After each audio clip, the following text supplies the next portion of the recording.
The only evidence-based program that I know that doesn't cost a lot of money, that's been around for ages, and it's been studied, is called A Positive Family. When I was the budget chair for the state of Florida, I would budget somewhere in the neighborhood about $20 to $25 billion with a B. From early intervention programs, to middle range programs, to deep end programs, all to do what should have been done by a family, to try to fix souls and hearts. This is a man issue. I had a great mom. She did the best she could. But my desire and hunger for being mentored by a male. I remember my best friend Eddie, who lived 2 houses away from me. I remember sitting back sometimes saying, man, I wish that was my dad. This is no secret. We need to start attacking these kids when they're young and teach them how to be dads and the responsibility they have of being a dad. I just got another study the other day. I think they spent $600,000 from this great university up north to study the effects of, is long-term mentoring more important than short-term mentoring? Really?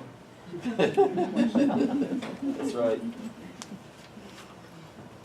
Of course it is.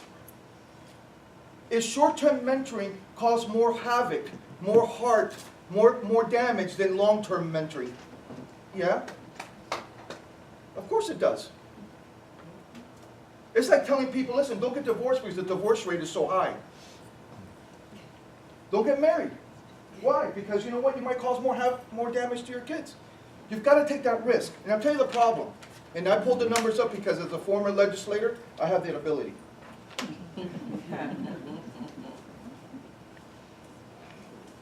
70% of the kids sitting in juvenile state institutions today come from fatherless homes. 71% of high school dropouts are fatherless.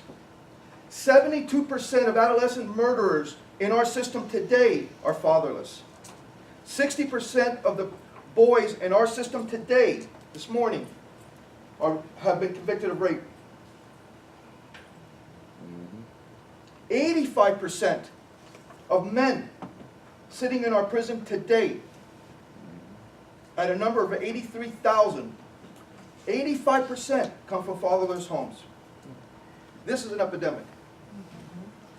This is really an epidemic.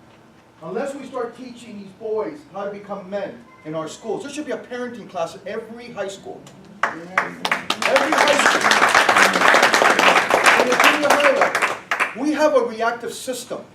And that's something we're working on now. We have a reactive system. We wait for the mom or the aunt or somebody to call, big brothers, big sisters, Role Models 5,000. Hey, listen, I have a young man in my home. He needs a big brother. I would take every kid who's in elementary school, who's just fatherless, and let's just connect them. Amen. Let's just do it immediately. I agree. Kids, listen, I've lived with over 100 kids in my group home. 24/7, almost 10 years. Throughout my 20s. It was a broken heart system. When I would sit down with the kids, all they wanted was to be loved, and they wanted somebody to believe in them. They wanted to have some sort of future. Mothers chose the boyfriends over them. I could tell you story after story after story. Kids are not born to the system that somehow they choose to be failures. We need to connect these young boys to males.